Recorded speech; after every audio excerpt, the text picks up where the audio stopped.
Peoples of the universe, please attend carefully. The message that follows is vital to the future of you all. Yes, indeed. Yes, indeed. Vital to the future of you all. Good evening, good afternoon, good morning. Hello. How is everyone? I hope you're all doing well. I am very, very happy to be here. I actually am. I'm genuinely happy to be here. I do like a bit of streaming. I have to tell you. Here's the thing. People just kind of gravitate towards things they like. I guess, accountants just like things making, adding up, I guess, and money. But yeah, that's essentially my thoughts on life. How is everybody? I hope you're all doing well.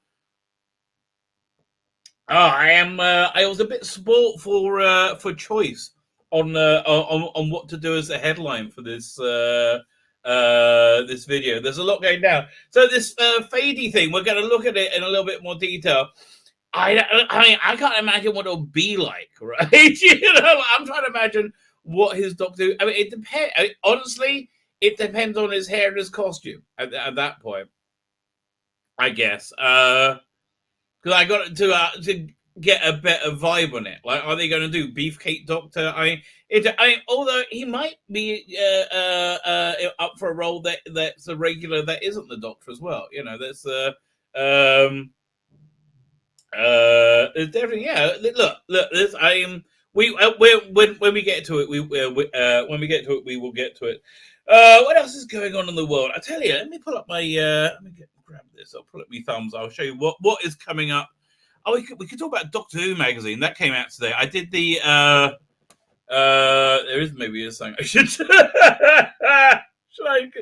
I share one box out with you yet or not? I don't know, but here let's let me pull this up 1 second. Oh, no, wrong guy. I always do that. Share screen. Doink. Is that the one? That's the one. So yeah, listen, I spoke about this a bit. I mean, it's not really. It's getting worse the more I look at it. I think they just got the head too big, right? I think that's basically. I think the head's just too big. Looks a bit silly, and I don't really remember Sea Devils looking like that. I mean, I have a picture of a Pertwee one, I think.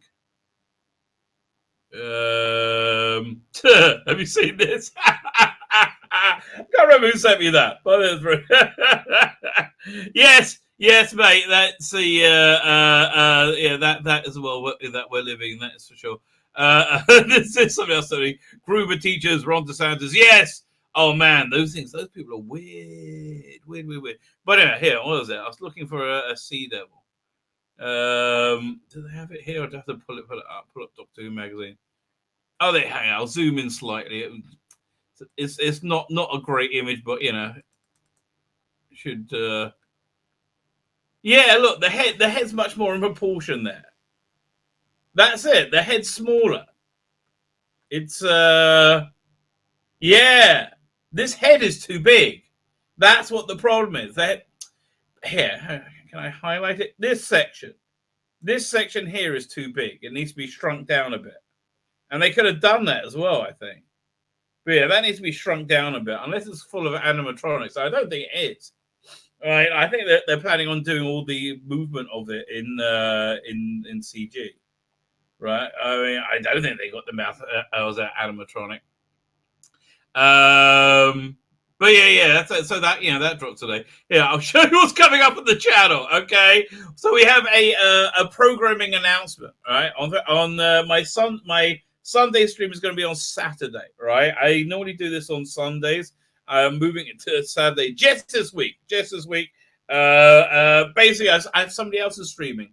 Who needs my help? I'm going to go. But it's nothing you guys will know. It's actually a client of mine. I'm going to help. She's doing a live stream. It's a second one, so I'm helping her run it from the background because it's she's just nervous. That's it. So that's on Sunday. So I'm moving this to Saturday. It'll be at 6 p.m. 6 p.m. UK time. They really thought I was going to be a huge success. They really did. The Bating. They really, really thought that every little girl would want one. Right? That's what that is. Oh man. They thought, oh yeah, we'll be able to make money on that. They all did, idiots. Oh, Jovinora. Because I'm going back through that with a fine-tooth bloody comb, right? That's happening.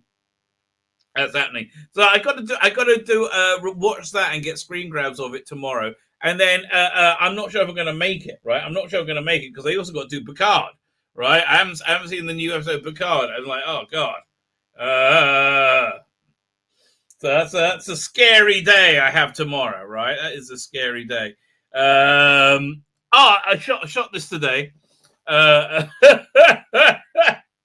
This is Doctor Who magazine has a lengthy preview, and I do skim bits of it. They look the takeaways of this. The takeaway is this: the writer is a diversity hire, and has been her entire career. Right? She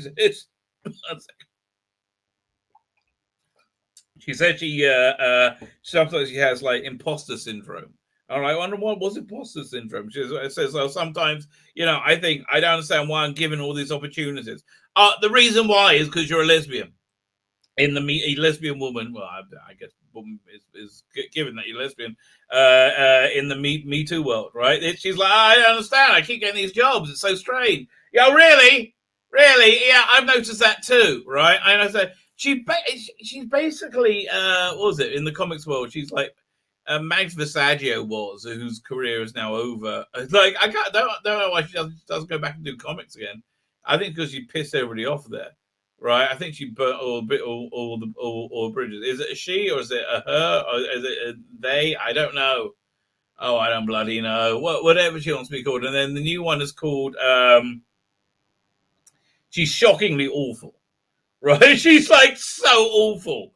I've read a bunch of her things, and it's just she did a run on James Bond, and it was like I can't believe anybody paid anybody to write that. It was so bad.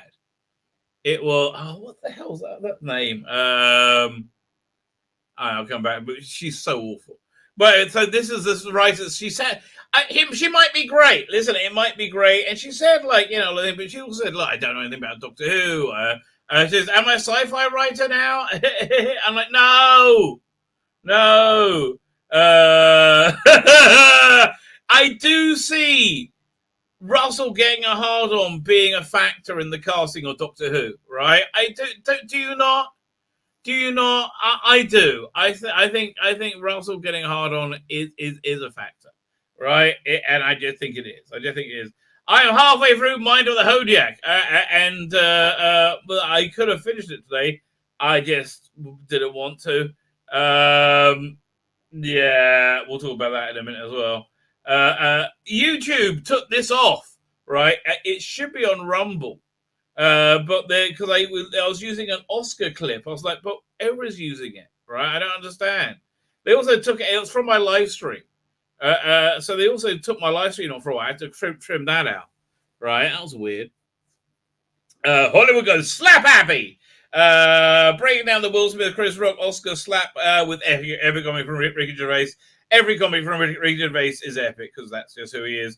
This one goes like this was also from my stream on what was it? What day is it? It's Thursday today. Man, spooky dooky time's coming up, man. Spooky dooky time. It's tomorrow night. There's a lot of things converging, right? There's a lot of things converging. So it's hard to explain to people who aren't like in my weird bubble of the world. But okay, so this guy, Rav Kanievsky, passed away. What, about a week or so ago, week and a half ago, 2 weeks ago, something like that. And it's a big deal, right? I don't get how big a deal it is. It's a very big. People are freaking out, right?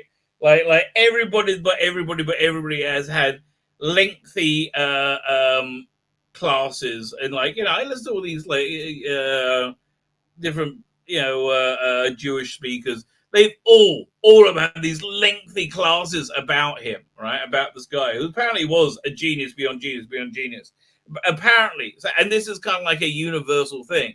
Everyone's saying that, okay, so knowing all of like Jewish law and philosophy and everything, it's called Kol Torah Kula. like literally everything, like learning literally everything, and knowing it in a with a photographic memory. Like you can pick anything up, like that. Basically, but it's like in this generation, it's basically impossible. Apparently, he always was able to do that, or like from his 50s, right? He was like, so he was this really big. So he really didn't pass away. So this idea that there's several ideas going on. That one, that the world is protected by the merit. Our group merit was protected by his merit. It being so high, right? And then right after he passed away, about a week after he passed away, there was a terrorist attack right in his like super Jewy enclave, and it was like that never happened before, right? And people were like, whoa, right? So but also if this fits into the whole end of day scenario really really heavily, right? Because it's again,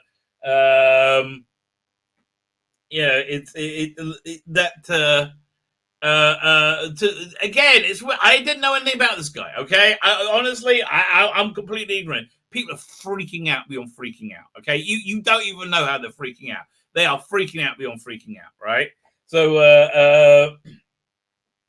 the like I would it's really weird. Go into any synagogue and say, "Did a big rabbi die recently?" And everybody will tell you, right? It's like any synagogue anywhere in the world, right? It's like any Orthodox synagogue.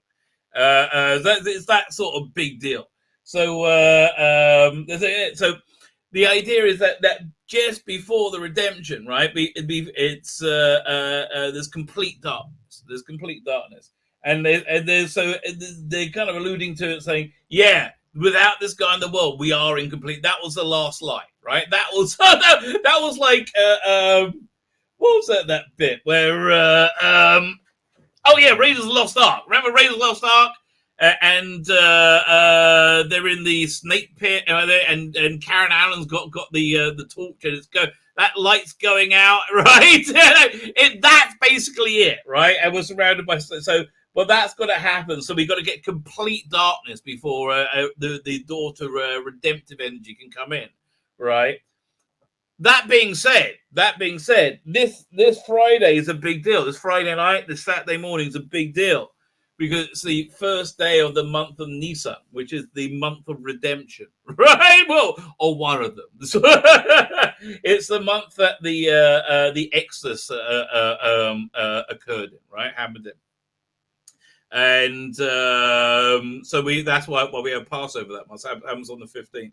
But so this Sabbath is the first day. So you got all the holiness of the Sabbath, and it's the first day. And it's also this extra special Sabbath called Parshas Chodesh, which is when a renewal thing, right? So it's so then somebody sent me this thing. A friend of mine sent me this thing saying that like when they open up the you have this like ornate cupboard thing you keep the Bible scroll, the Bible scrolls in, called the ark of the ark, right? The Aaron, right? You know, when you open up, it's a super rare occasion to need to take out 3 Torah scrolls, Bible scrolls, right? And it's a very rare alignment, and it's especially produces to get a healing in all these different things, right? When they're at that moment in the service, when that happens, if you pray for it, right? So people think it's a big deal. So anyway, so it's because there's this because there's this like renewal redemptive end of mercy that comes out through that, right? So yeah. so this Saturday morning the redemption may begin, which means nuclear war may happen as well, right?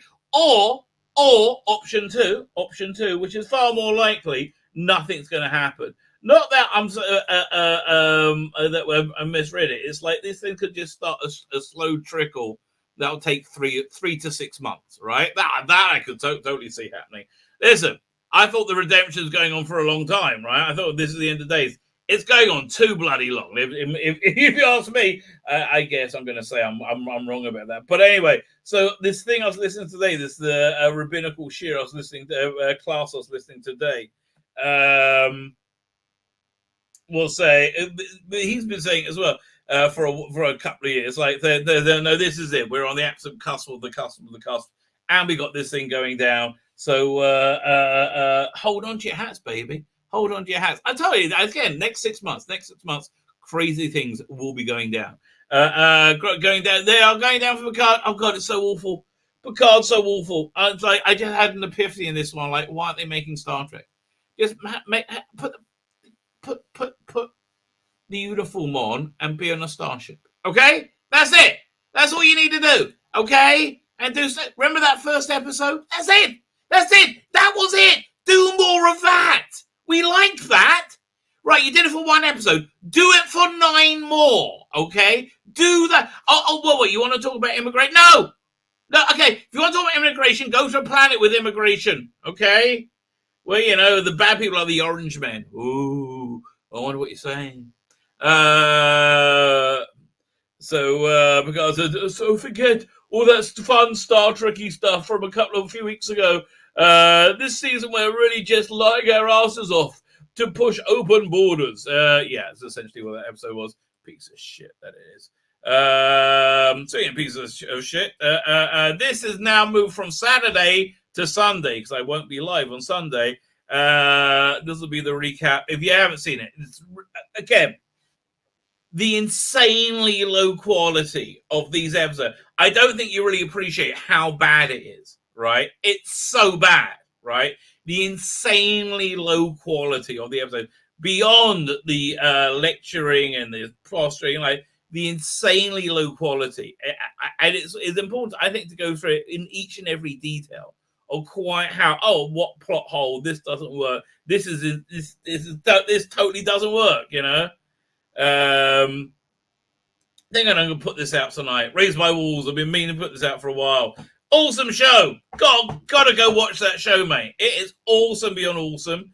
This will drop tomorrow. Doctor Who magazine review. And listen, they're in a weird place. Doctor Who magazine. They're like they know they can make it. They know they're going to make it to land, right? They know they're swimming. They're out in sea. They know they're going to make it, though. They know they're going to make it. They got 6 months to go, and it's all going to be okay. And so now they got egg all over their face, and they just kind of know it. And it's kind of like the same as with, you know, the real world, right? You know, all these like, Trump's the world. They all got egg on their face. It's just with every and it's like whatever. But they do. I'm sorry. This guy's been a disaster. We're all going to die. Okay, I don't know what to tell you. There's nothing good going. Like, you know, this guy is an absolute. You know, he's a disaster. Beyond disaster, we have a famine coming. Mother, really? And you don't think this is the end of days? See, that's actually my worry. That it's going to play out over years and years of misery. Oh God! Hey, welcome to the Jewy worldview. But yeah, I don't know. I don't think it can. I don't think it will. I don't think I'll make it. That's true. Fine. Let me get the chat. Let's pull up the thumb. Put me thumb up, baby. Put your thumb up. Aye, icky thumb. Oh yeah, we are getting to the Star Trek stuff. Up me, those new trailers.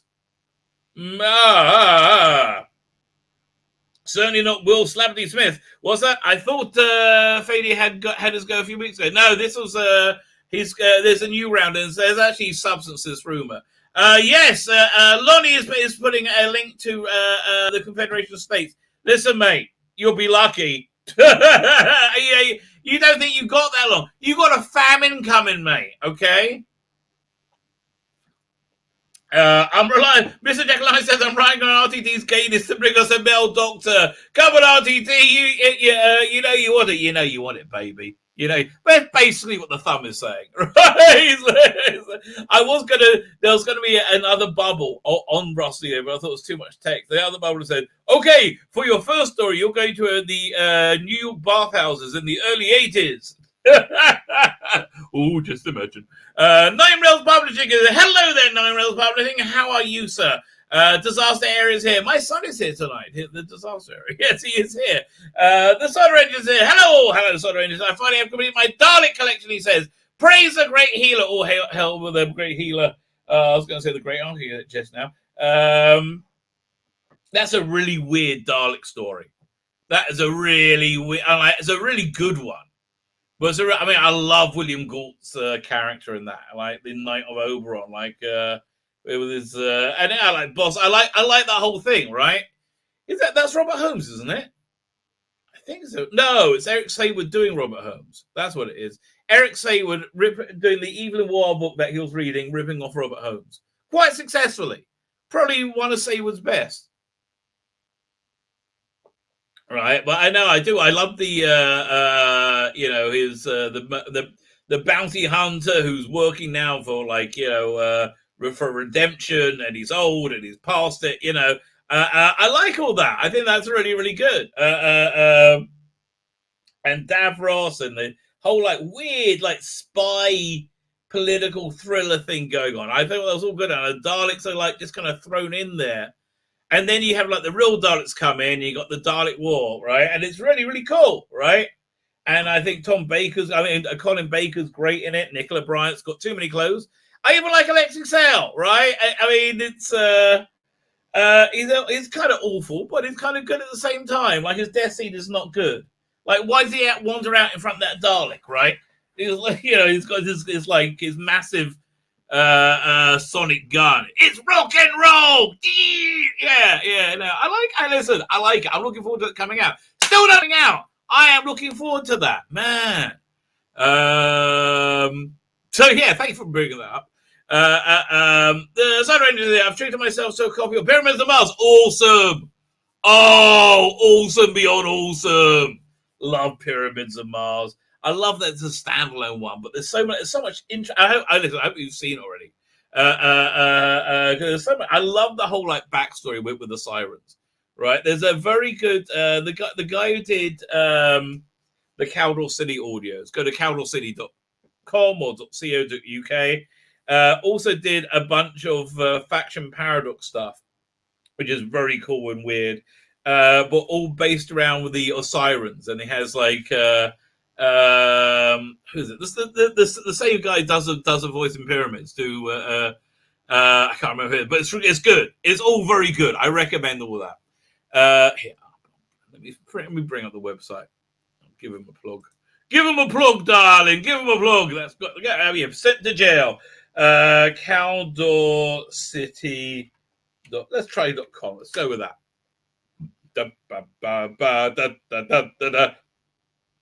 I don't know if it can't find it or my internet's down, right? I could go either way on this one. Oh, no. Here we go. Let me share that.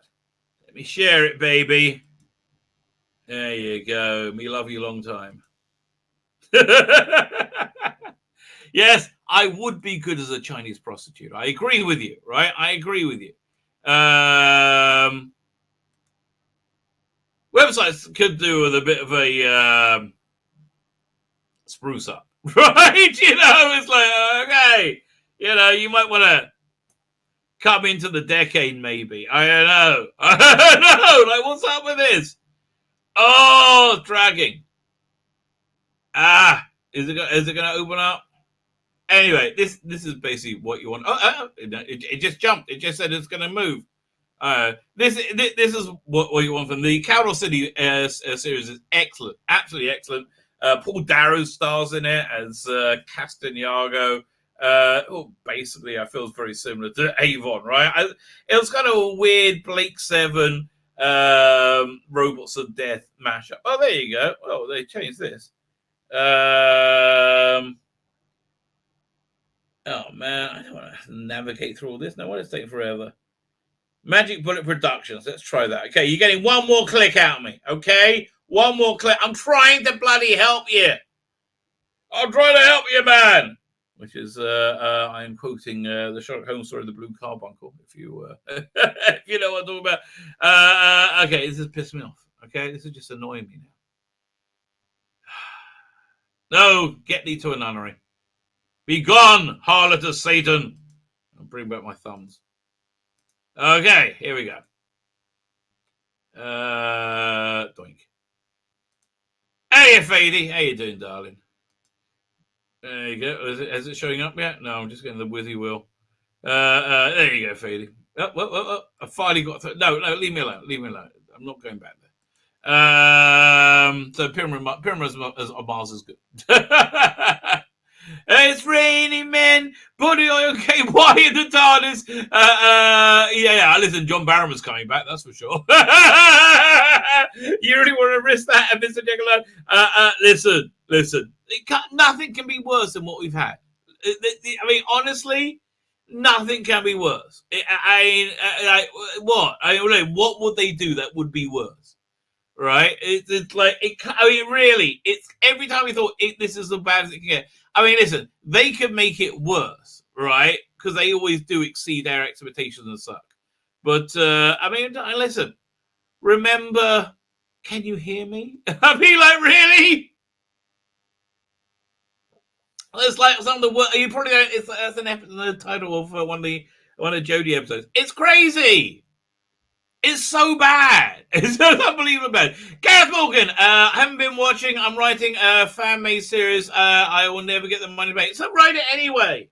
You know, I write it anyway. Do it as a prose novel, right? You should Dr. Alex it. That's what I would say. So this is a link to Save 9 Minutes plus and Farm 1960s clips. What? Oh, okay. I was a link to save. It's 9 minutes plus of Farm 1960s history clips. Thank you.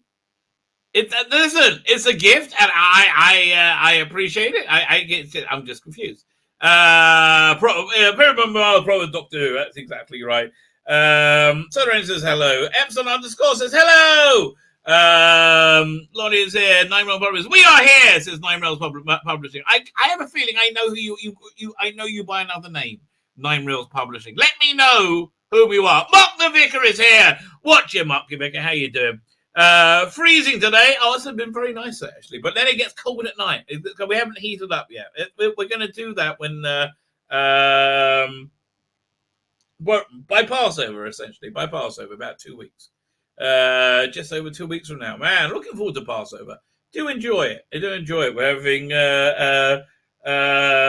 you have these crackers. You don't have any bread for that year. It's for that week, right? So you have these crackers called matzah, which I quite like, right? Just discovered a wonderful Evening with John Pertwee audiobook and live chat with John Pertwee. Wow, with a live audience for those interested. Yeah. Oh, I'm interested. I'm totally going to check that out. That sounds awesome. Problem being there. I tell you, being off the twats is awesome, right? It's like you just have so much more time to do interesting things like that. Thank you. Doctor Who, more like Dr. Gaines. Yeah, okay, whizzing through. She cried. PD Rich is there. How you doing, sir? Hell, PD Rich, hell, chat. Mr. Jekyll and Hyde, I'm pretty sure I said hello to you. I must have said hello to you. Disaster, I know I said hello to you. Tracy Thomas, I have not said hello to you. Hail, Tracy Thomas, how are you? Thank you for joining us. Chibnall managed to find the absolute worst person for the role of the Doctor, which is quite an accomplishment. Just not a good one. Okay, who's done a worse job? Okay, real question. Who's done a worse job? Not connecting it to the results of their poor performance, but just who on a qualitative level has done a worse job? Chris Chibnall or Joe Biden? Chris Chibnall or Joe Biden? You, the people decide. It's obviously, I don't know. I mean, we can say that Joe Biden is a Chris Chibnall of presidents, right? I think that's fair. Listen, and if you liked him, groovy baby, it's good. It just didn't work out. It's like I say to Jodie fans. Listen, if this is what people like, I would say Doctor Who's not for me anymore, and I would have walked away. I really would have done, right? But like everybody said, oh, this is shit. I can we do Doctor Who? I'm like, yeah, totally, because it's shit, and we were like Doctor Who, right? So it turns out you guys can just walk away. Or as what happened, you're booted away by your own blithering incompetence. Again, probably the same thing that's going to happen to Biden. Right? Matthew Burrows is here. How you doing, Matthew Burrows? I hope you're well. Peacemaker is amazing, so wrong and not woke crap. It's really good. Listen, James Gunn is super, super, super, super woke. Fine, whatever. Don't give a shit. Was it John Cena? Super cuck for China. Totally get it. I mean, listen, but I want to give him a pass because he's so good in that role, right? That's such a great piece of entertainment. And you know what? Here's what I wish somebody had the balls to do at the Oscar, right? Somebody like with their head on their shoulders would have like received an award and say, "Listen, thank you for this, best actor or whatever award." But yeah, I've been wanting one of these my entire life. It's a great. This should be the greatest honor of my life, but it's not. What is wrong with us? Right? What is wrong with us as a community? Talking to the Hollywood weirdos. What we really want 4-year-olds taught about was it gender dysphoria, whatever. Like, why do you think they want to do that? Right? Because they want to make it easier to stop them. Right? If you confuse kids about sex, then it's going to be easier to have sex. Okay? That's it. And we find that out over and over and over and over and over and over again. This is not to say any of everybody who's in favor of these completely insane, destructive, and dangerous policies of grooming children, which is provably a massive problem in the world, is intrinsically evil, and that's their plan. They may just be carried along with it, and they may just be wrong, right? Fine, whatever. But it's like why is that the hill you want to die on, Hollywood? Really? And you're all like amazed about the slap from Will Smith. Who gives a shit? Honestly, who gives a shit? You're busy helping out pedophiles, right? Why don't you look at the things that are important, right? Like stop with this weird sexualizing of children. 4-year-olds don't need to know about sex, right? It's not your business to talk about sex until it shouldn't even be intimated in anything that you guys do until you're aiming at things at 12-year-olds, right? And it's like, no. And even then, it should be like Indiana Jones and the Temple of Doom, right? Has a boy in it and a girl in it, and boys and girls like to kiss. But they do, and you don't really get it, but the boy is super cool, right? That's basically it. That's what sex should be. Oh, there's no need for this, some people like to, do a rusty trombone. Like, oh, what's that? Oh, thank you for asking, Timmy. That's when you stick your tongue up somebody's ass while you masturbate them. Really? Yeah. So, Timmy, how old are you now? 4? That's about the right age. You should know that. Like, what's up with that? Why is that the hill you want to die on, Hollywood? Man. You know what? It could have just been bad. Worse, texting another woman to play Doctor Who as they cast James Corden. I would consider a war crime. Listen, it's not Doctor Who. It's not Doctor Who. It's just whatever they want to do. It's not just like this Star Trek shit. Isn't Star Trek, right? It's not Star Trek. It's just listen. By the way, I'm going through the chat. I'm just seeing a problem being starting a thing saying intersectional lesbians. That sounds like something I would really like to see. Then I realized, no, that's not scissoring. He's not talking about scissoring. Intersectional lesbians isn't scissoring. Sounds like it should be. Okay. Maybe we can subvert the term. Maybe we can subvert the term intersectional lesbians for scissoring. Tyler Perry as Medea as the Doctor. plays best. Oh, you're absolutely right. It's something that has to happen. I've actually always wanted them to do an American version of Doctor Who, right? Wouldn't that be cool? Peter Dinklage as a doctor. I always say Peter Dinklage as a doctor. Getting mixed messages about peacemakers, but some say it's a bit woke and it's and some say it's anti-woke. It's neither. Okay, I say it's not woke, it's not anti-woke. There are woke elements to it, there are anti-woke elements to it. It's an expression of a person, which is James Gunn, who's a multifaceted person. He says a lot of woke stuff, and he lives in Hollywood, and he believes a lot of woke stuff. But it doesn't really matter. I think his strength as a filmmaker is he seems to view people as people, right? Like he certainly has Peacemaker as a redneck, a Trump supporting type of person, right? And he makes him a compassionate and not compassionate. What's the word I'm after? It makes him a what's the word?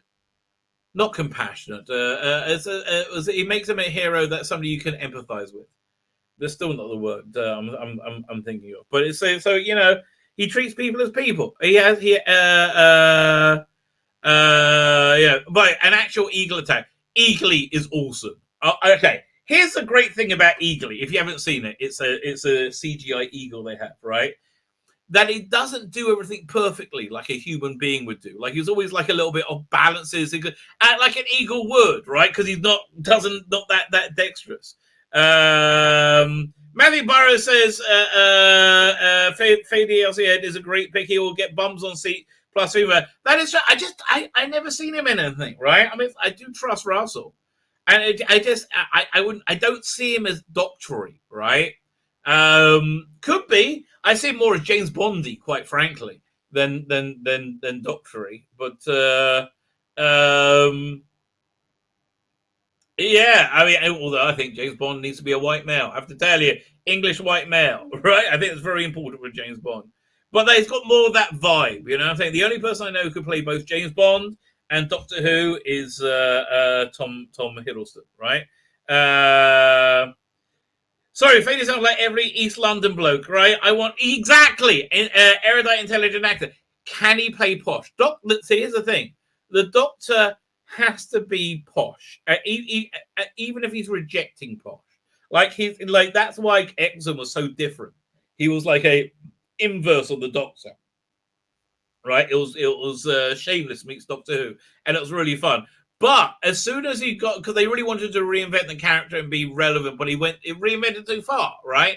It needed that sort of posh element. So you get David Tennant, who doesn't play it posh, but he plays it sort of posh. So he plays it like a posh person slumming it, right? That's essentially, he's essentially what the Doctor is. He's a aristocrat who's blown it off to go run around the universe. He plays it like the Doctor, right? And then, of course, you get Matt Smith, super posh, and you get Capaldi, posh, right? The Doctor's sort of posh, and I think you need that. And if you're not doing that, you've got to be. Listen, the only person who's got the talent to really go away from that is Russell T Davies, right? I mean, Epsom really did go away from it. It's still, I mean, as we're seeing with the audio series, he really works as a Doctor. Very interesting as a Doctor. I love what Tom McFarlane said about missing firearms and the DC figures. Yeah, actually, I should really cover that. Talks a bit of sense, does Tom McFarlane. After Jodie Whittaker, we need an actor that has a sharp wit and intellect. Sorry, no offense, but Fady, that's not you. I said, I'm open to seeing it, right? I'm open to seeing it. I don't see it naturally, right? I do not see it naturally. He sees a non-licensed accessory pack coming soon. Smart man. I do agree with you. Says PD Rich. First season of Lost Kingdom was amazing. The full season, all about female empowering and not based on the books. Utter shite now. Yes, it happens. They destroy everything. They do. And it doesn't matter how many things they freaking destroy, right? They just keep destroying shit. I mean, like, it just like, oh, look, we screwed that. All right, let's go there. Oh, look, we screwed that. Oh, let's do something else. And then, when they've destroyed it, like comic books, they've destroyed comic books. Mainstream, the American comic, it's been destroyed by them. And they were, what do you mean comics are good? No, it's not, you silly cunt. It's not as good as ever. Right? Comics now are about people like fat lesbians sitting around eating and complaining about men. The more do they claim, the more I'm convinced we're going to be safe. Listen, I think we're ultimately going to be safe, but I think there's a shit going to hit the fan first. And listen, dude, I don't want to disturb you, but you know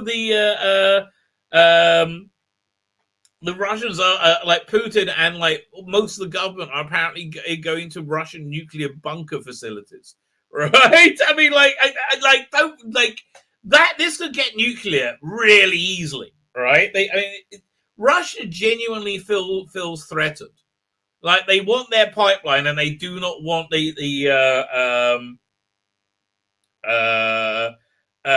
Ukraine to join NATO. They do not want NATO to keep expanding. So from their perspective, NATO just keeps expanding and expanding and wants to dominate the world, right? They're making a stand for their independence, like basically from their perspective, right?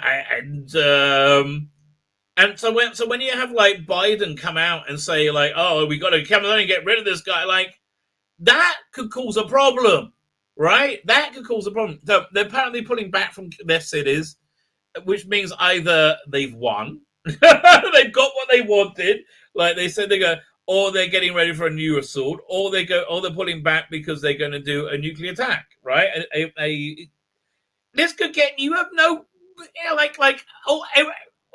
everything I've said has just come true, mate. I mean, like we are at the brink of nuclear war. Right, in the same way, I believe we're at the brink of like a messianic universe. We are. I mean, this from a reality point of view, we are at the brink of nuclear war.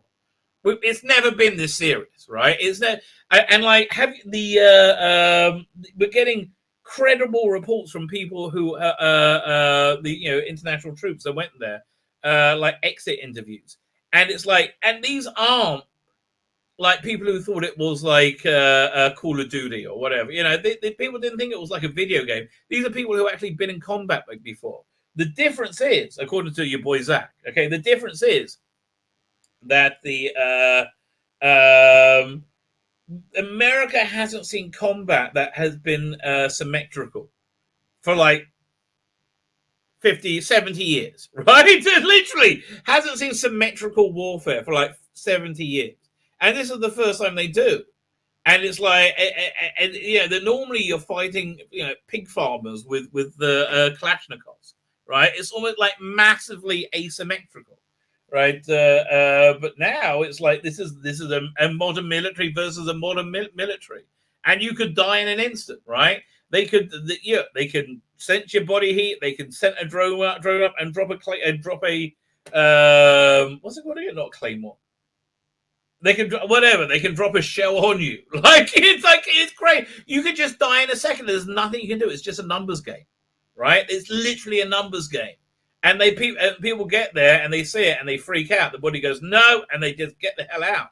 And it's no diss on them, right? But man, this is you don't think the things are okay, mate? Okay, but just be nice to people. Raid level seems to pulls us back to normality by the end. Xbox level 1 CGI bites. So I really love Raised by Wolves. I absolutely love Raised by Wolves. It's one of my favorite, mate. See, when me and Problem Being agree, there's a terrible thing that's going to happen. There's a terrible. It's a terrible a union can go down. It's like what was it? Okay, I got the reference. I have in my head. Will take too long to explain. Right? Too long to explain. Monk of Magnesia is here. I'm talking about Genesis. What was it? The Daleks. Not Remembrance. Revelation of the Daleks. USA family is caused by more and ambient paying farmers to grow not wheat, canola oil, which is it's so messed up. It don't even get me. It's so messed up. The amount of produce they're paid to dump to destroy and they're facing a food shortage. It's like I don't even know what to tell you. I don't know. Don't even get me started, mate. It'll blow your mind. Conventional, listen. Conventional state is not a bad option.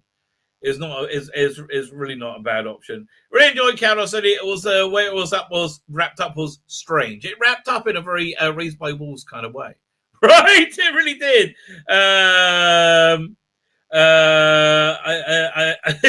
So Digby Strawberry is here. How you doing? He took ibuprofen while listening to it because he has sciatica, and it was he enjoyed it. Good vibe. It is a good ending, right? It is a good ending. Obsidian Curse is here. How you doing, sir? Useless unless they cast a plank of wood, and it will be an improvement on the cement on Jodie Whittaker. Oh man, I can't wait to finish with the chat so we can look at the Star Trek stuff because that you just described Lieutenant Uhura. Lieutenant Uhura, they cast somebody who basically looks like a brick shithouse. Like it's just okay. I'm not talking about it yet. I got to control myself. So I got to compartmentalize. I'm not good at that.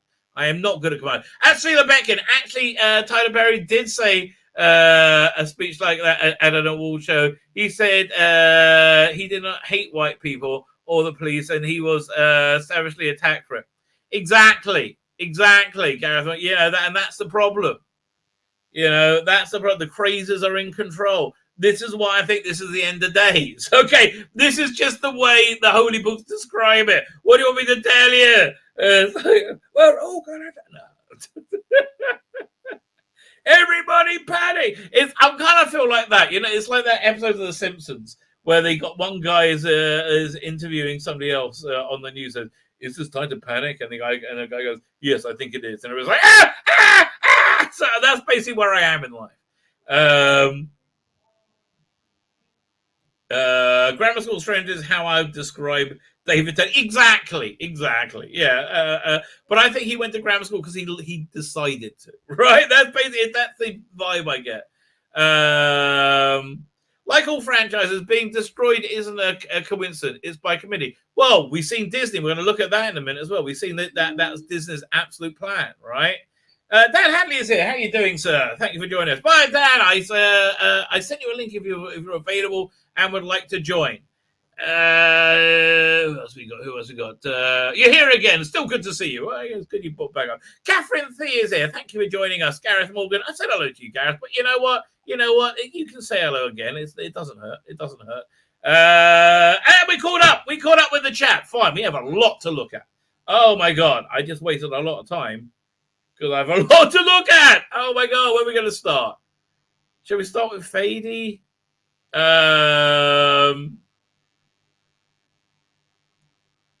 Yeah, I don't know. Okay. We'll look at this thing first. This is the first thing I look at. This is from a current Disney output.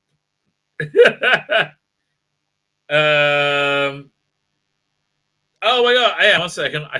How did I do that? Wait. I didn't send you a link. I sent you a TikTok video. How did I do that? I don't even use TikTok. Man, I got to look. Oh, man. Okay, I'm intrigued. What on earth did I send you? We should look. Oh, God, I hope it's not pornographic. That'll be weird. Oh, no. It's a TikTok from the libs of TikTok. Oh, fine. I know I did that. That was from one of the videos I downloaded. Here, I'm actually sending you the link. Man, that was really dumb of me. That was really insanely dumb of me. Fine, I've sent you a real link now. Very good. Fine, let's play this. This is crazy. Come on. Hey, Gabrielle. I didn't know that was your mom. Your skin is so much darker than hers. Hold it. Did that comment make you feel uncomfortable? This video doesn't make me feel comfortable. What's a microaggression? Right? This video does not make me feel comfortable. Oh, here we go. So, sometimes one opinion just can't be enough, and you have to get an opinion that's both lofty and weighty, and above my station. It's above my station in many ways, but mainly because it is a royal opinion. Of course, it's the one, it's the only, it's Birmingham's King of the Geeks. It's Dan Hadley from the Space. Hey! Hello, we got there in the end. Good to see you. It was a very funny TikTok video you sent me, but you did send me a TikTok video. Hello, everybody. Hello. Which video did I send you? It was this guy. He was. I think... we're going to watch that. That's crazy. Okay. That's crazy. Oh my God, that's so crazy. But what the hell's this? What's this? This is the Microaggression Song Club on Disney. Okay. Yeah, I'll wind it back. I'll wind it back. This is really what he's doing right now. Okay. Yeah, there we go. Hey, Gabrielle. I didn't know that was your mom. Your skin is so much darker than hers. Hold it. Did that comment make you feel uncomfortable? That's a microaggression. What's a microaggression? A micro... No! No! No! This is a way to turn you into a pussy! Oh my God! You know what we're seeing? You know what we're saying? It's the liberal worldview that you can't punish your children, right? Yep. And we're seeing the results of that. Like, oh my God. You know, the only people making your skin color a big deal is you. It was like, wow, your hair's a different color to your mother. You're a redhead, and she's a redhead, different redheads. Like, who gives a shit? And they're like, why? Well, nobody can say a word to anybody else about anything ever, apart from giving people universal praise. That's for whatever it is.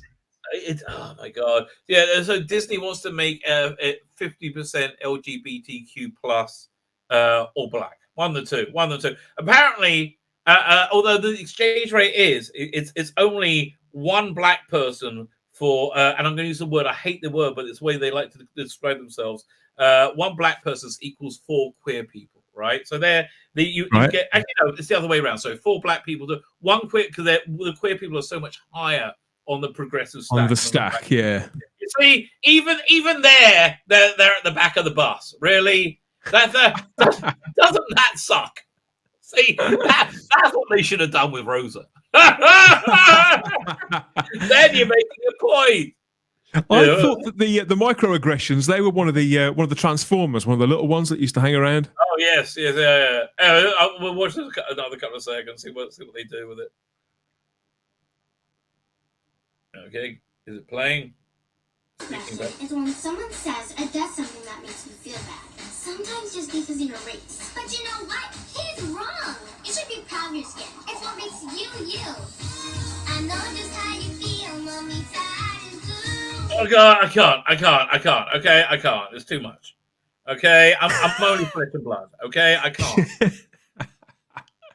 You lasted longer than I thought you would. Oh, I tell you. No one's ever said that to me before, especially a lady. No one, they said, really? Finished already? I'm like, yeah, baby. That soft-boiled egg is ready. So what else is going on? What's going on generally? How's Will Smith? Have you heard from him yet? Has he commented yet? Will Smith, basically, Hollywood is essentially low-life white trash, if you're lucky, right? I mean, they go from low-life trash to pedophiles, right? It's why are they so big in the bag for this grooming bill?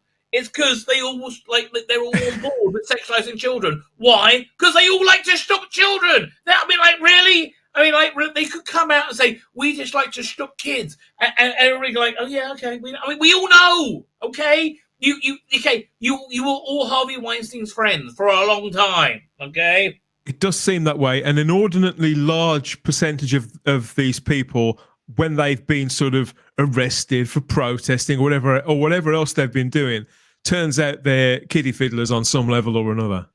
Oh, yeah. I honestly, I mean, listen, it's always hard to understand somebody else's kink. Like, I mean, if you're into feet, whatever. Feet, but... I don't, but like, come on. You know, there's Yeah, it's the non-consenting minors that I draw the line at.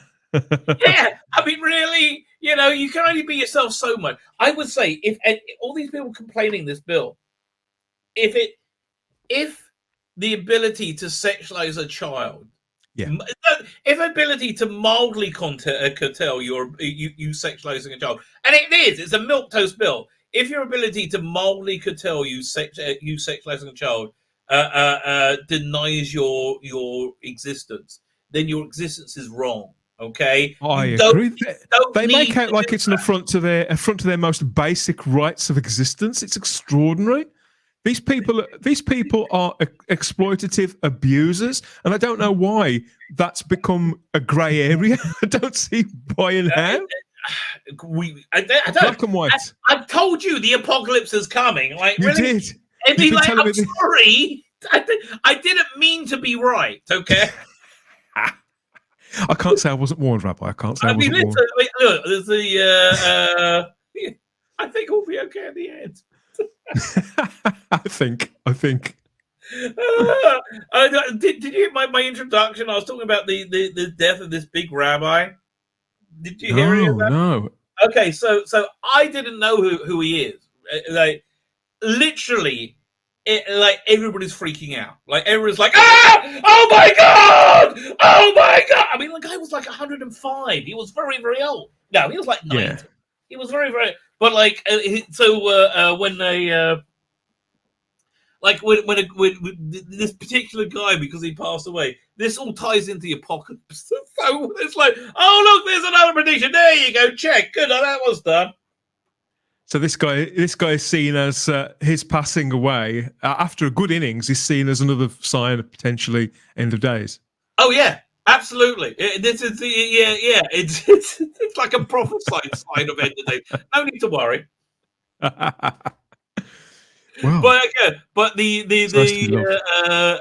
if there is a redemption that's going to happen, right? Like a redemptive energy coming into the universe, it's supposed to start this Saturday. So on Doctor Who, though, that's when we'd usually be watching Doctor Who, isn't it? Saturday tea time. No, So they moved it to Sunday because they're and I want to use I want you to use a rabbinical term.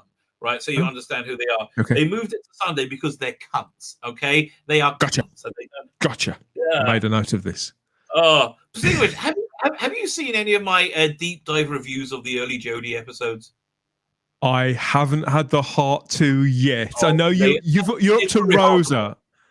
Are you doing selected episodes, or are you doing? Are you going hardcore and doing every single one? No. I thought I'll start with the really bad ones. So I'll start with Rosa, right? And Rosa's one they always hold up as being this great episode. Yeah. So I thought and it really is, just on a technical level, a really terrible episode. It really just so, and you don't realize how bad a job they did. And then I went straight into Arachnids in the UK. So then I'll go, okay, I'll go to the next terrible episode. And the next terrible episode is the next one that's just not so good. Yeah, you can't really skip if you're doing it on that logic. It's like this, like that. And then by the time you get to Kablam, which was semi-okay, and Witchfinders, which was semi-okay, she's so shit by that time, and you hate her so much in the role that it doesn't win. That's too late, you know. One thing I was curious about, Rabbi, is how is the editorial tone of it? How is that aging after like 3.5 years? Because terrible. Oh my god. So I mean, like, again, because we're at the brink of nuclear war and starvation. Like, you know, there's a famine coming now, right? It does seem so. Yeah. I mean, like motherfucker, did anything, like, really? I mean, like, what? Oh, there's a horseman coming. No need to worry. That's it. But so, what were we just talking? It's a good job you can laugh about this, mate. We gotta laugh. Gotta laugh. I was gonna say, what were we talking about? How did I get back on? We were talking about you enduring the very worst of the best. Oh yes, yeah. Thank you for reminding me. It's editor, like, so you have a whole episode with them like just to make fun of Trump, and you forget about how they used to do that. And I'm just thinking, you twats, you took your fourth episode and you used it to deride a very popular, and now we know, insanely successful president, right? Yeah. When he gave us a golden land of an incredible economy and world peace. Right, we had world peace so much that we didn't realize that we had world peace. Right, it's like you only notice it when you don't bloody have it. Right, and like Korea, like really North Korea, unbelievable. Then now they're saying, well, for the common goal, we've got to tighten our belts. Like, that's what they say in North Korea. When they like, really? Yeah, eat the bug burger, mate. Eat the bug burgers.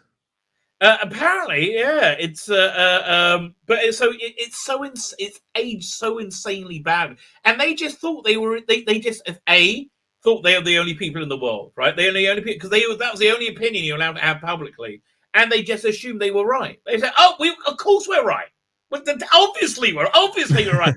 Now they don't have egg all over their face. They look like they just come out of a bukkake porn movie, right? They are covered in so many viscous fluids that you can't even count. You don't even know what some colors of those are. So it hasn't aged that well. No, you surprised me. Hasn't aged that well. Okay, let's look at this rumor. Yeah, what's going on? Okay, rumored next Doctor deletes Instagram story at Bad Wolf Studios. Okay, so this is the entirety of rumors. This is Fady Elsayed. So he's been rumored as a front runner for a while. This is the guy from Class, isn't it? Young fella, about 26, 27, something like that. I'll pull up a picture of him. Did you see my thumbnail? I did. I never miss your thumbnails, mate. I've got my app is set to send me the reminders whenever you drop something. I ring the little bell. Ring the little bell, so I am notified when those new videos drop. Those thumbnails are the things that sells my aren't they? In fact, my latest thumbnail, I have to say, is kind of a homage to the stuff that you do, but nowhere near. Oh God, I couldn't teach the master anything. I mean, look at this. Okay, so there is that's Fady or Fayed or whatever his name is. Yes, so who he is. He's what? Okay, we're basically relying on Rusty Davis getting a hard on. Okay, to have a meltdown. Okay, that's really what we're. I just hope we can add two. I was going to add another bubble to there and say, Fady, for our first story, you're going to an early 1980s New York bathhouse. We're going to recreate it so accurately. I mean, from what I remember about this guy in Class, he was actually him and the lead girl. They both had quite a lot of charisma, and the fact that I even remember them is a good thing because the other guy from that, he's gone on to be in that Nazi Hunter thing, hasn't he, with Al Pacino on Amazon? You know, the alien boy. Yeah, and he's great in it, and I thought he was good too. I thought he Fady was good. But I haven't seen him really in anything else. And so the fact that this rumor persists bemuses me a little. He needs, the Doctor needs to be some degree of posh, right? I think Elsa worked because he was a reaction against that and they really wanted to break that mold. But as soon as Elsa left, as soon as David Tennant came in, because he has such an innate understanding of the Doctor, he went to kind of like a posh and then rejected being posh kind of like thing. But he had that kind of like public school background kind of feeling. Yeah, he felt like a public school boy who was slumming it. Yeah, fair enough. I'd go with that. So and then you had Matt Smith, very posh, right? And then he went to very posh. The Doctor's basically Tom Baker is posh. Peter Davison's posh. They're all authoritative and posh, right? They just are. Patrick Troughton was perhaps the least posh, but he was still posh. Yeah, he was. He was a classically trained posh actor. Right. Yeah, he was a shagger, and he did all the and all that kind of thing, Patrick Troughton. But yeah, he was posh. Make no mistake about it. So he's got it. So that's the bar Fady has to get over, right? As long as he can do that, I think that's really in the DNA of the character. So anyway, basically what happened was he did this Instagram post of him at Bad Wolf Studios, right, saying new things with a little foxy face, like being sly and foxy. So that's the entirety of the rumor. I can see him. He's worth talking about. It's an interesting choice. It's left field. Not crazy. No. I think people forget that Bad Wolf do make other shows, and the Doctor Who isn't filming at the moment. And also, he might get a regular role that isn't the Doctor. Like everybody says the Master, but not the Master. No. I can't see that. I can see why they'd go for particularly an actor of his age and with his look as well. I mean, he has those kind of the really dark eyes. I mean, obviously he's Arabic, he's Indian, or I don't know what his ethnicity is. But Fady Elsayed sounds very Muslim to me. I'm going to say, I'm quite ignorant when it comes to these kind of things. Obviously, he's got that sort of those dark, piercing eyes that I can see could work quite well. But he is a very, very young man, and we know that to cast somebody that young, they can only do it under exceptional circumstances. And Matt Smith was a good actor. I mean, the only way Matt Smith was one in a billion, probably. Yeah, like Matt Smith was just I decided that I like the reason I love Matt Smith is that he watched Doctor Who to research the character because he's a good actor and that's how he does it. And he knew it was big. He knew it was huge when he got the role. Yeah. He didn't know it was awesome, right? Now he knows it's awesome, right? It's what's going on? Problem being. What does hot mean?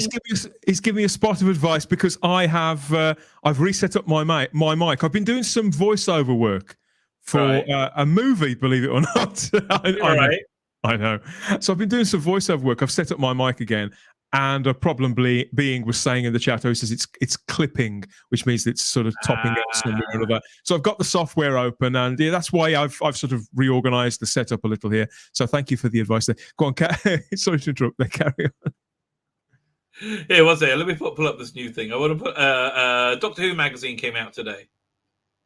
I've picked it up. Oh yeah, so my review of it comes out tomorrow. Here, I'll share the screen. One of my friends has got an article in there this time. Oh, I recognize one of the names. Is it the guy who went to interviewing all the meddling monks? I don't know because I haven't actually seen what he's written, but it's Neil Cole who runs the Museum of Classic Sci-Fi. Oh no, fine, yeah. So he's in as well. Oh yeah, it's nice. It's got a little article about having a Cyberman, a mummy head. By the way, so you get a free audio, right? And they say a complete 50-minute adventure. That's the first part in a 4-part series. Ends on a cliffhanger. It's not a complete adventure. They should have picked one of the stories out of the 10th Doctor Donna thing or 10th Doctor Rose, that's a bit of a jip to me. Yeah, it's what they call a swizz. Yeah, absolutely. Well, here, I'll go back for this for a second. I noticed they're calling their bonuses free when they up the price to $9.99 for a single issue. Well, that's nice. It's $9.99 now. This month's issue was £9.99. The physical copy. Shit book in. I mean, look, it was fun, but did you look at it? It's awful. Lovely bit of fan art there. I really gorgeous. Really like that. Yeah. Anyway, so fine. What am I looking for? Oh yeah, their preview of this. Hold on, yeah. So where is it? Yeah, Ella Road, the writer of it, right? Yes, I've seen some of her posts on Twitter. Wrong. I can imagine. She says literally everything wrong. She's a moron. It's official. Fine. So, okay. The highlights of her interview are she says, I came in, I didn't know anything about Doctor Who. I said, no, it's okay. You don't need it. We just want your ideas. Right. And so I didn't know anything about Doctor Who. Always a good sign. Yeah. And I must be a sci-fi writer. And so at the end of the article, he says, my biggest challenge is imposter syndrome. It's like, what's that? So that's imposter syndrome is when you're feeling like you shouldn't deserve what you have, right? And says, yeah, I keep getting these big opportunities and I don't understand why. And then she said, and then a little bit later on the article, she talks about being a queer, not a lesbian, a queer woman, right? It's a big difference.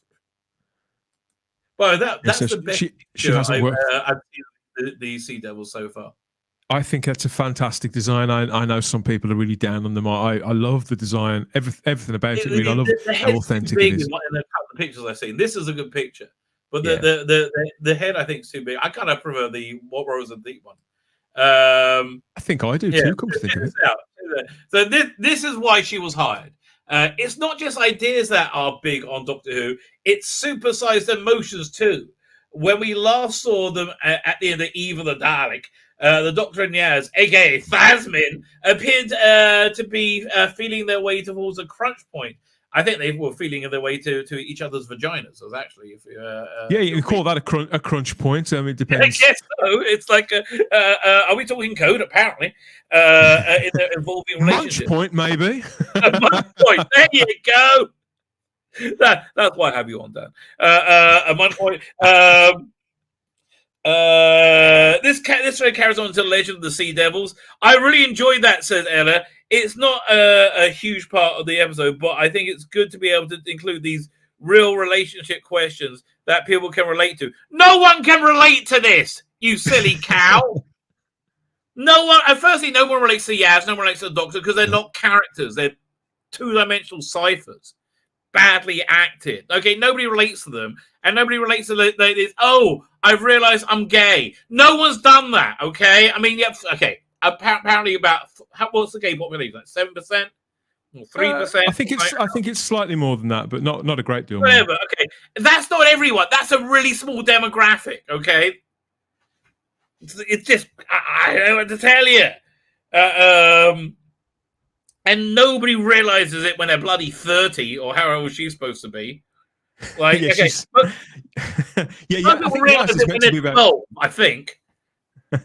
It's. I mean, the thing is with this woman has blundered into this job, not knowing what she's getting into, not knowing anything about the show, and is already, it's all Phasmin this and Phasmin that, and probably unaware that this is completely the byproduct of one minority of a minority of a minority that solely exists on Twitter. Yes. And so she's been thrown this ball that's all covered in dog shit and whatever else from wherever it's been played with. And how she's going to sort of hammer out halfway reasonable dialogue that anybody would ever say ever under any circumstances and drop it into this plot, which I'd imagine the plot is going to be largely by the by. It might be entertaining, it might not, whatever. Monsters stomping around, swinging swords, blah, blah, blah. Could be fun, I don't know. They got better at doing the plots, but it's too late now. Way right? too I mean, I think even was the best they could do. They had massive plot holes in it. It was really dumb, and it was really the best they could do. And it still got the lowest rating of any Doctor Who episode ever. Yeah. People are done by a long way. Like and 2 the million. The general public, mate, they're going to see that picture of the Sea Devil. They're not going to realise it's an old monster. They're going to say, "Oh, I'll pass." Just hard pass. Well, the reason they wanted to keep the Sea Devil like the Sea Devil is because that's the only reason people are tuning in. And no, people aren't tuning in on the strength of Jodie Whittaker. Right? They got to have something else. And they go, Sea Devils. Oh, they look kind of classic. They look kind of cool. Maybe I don't know. I'll give it a try. What else is on? Right. Not that many people came back. If you look back at the ratings, it did get that bump when John Barrowman came back, but it's not a big bump. And so it was about 300,000, as I recall. It's not big, is it? So I don't see how, to the general public, I think that one lumbering monster is much the same as another. And when you've got one that hasn't been on screen for 50 years. Yeah. I mean, listen, Warriors of the Deep, come on. Yeah. It's no one remembers. No one remembers that, and the people that do don't tend not to remember it fondly. I quite like it, but that's by the by. The general person in the street, to them, the monsters, the Doctor Who monsters, are pretty interchangeable. If you had a favourite one when you were a kid, you might want to see it again. You might, for old time's sake. But is 5 minutes of seeing something that reminds you of being 8? Is catching that worth 50 minutes of Jodie Whittaker being absolutely shit? No, and I wish we had the real ratings, like where we saw like the drop off over time.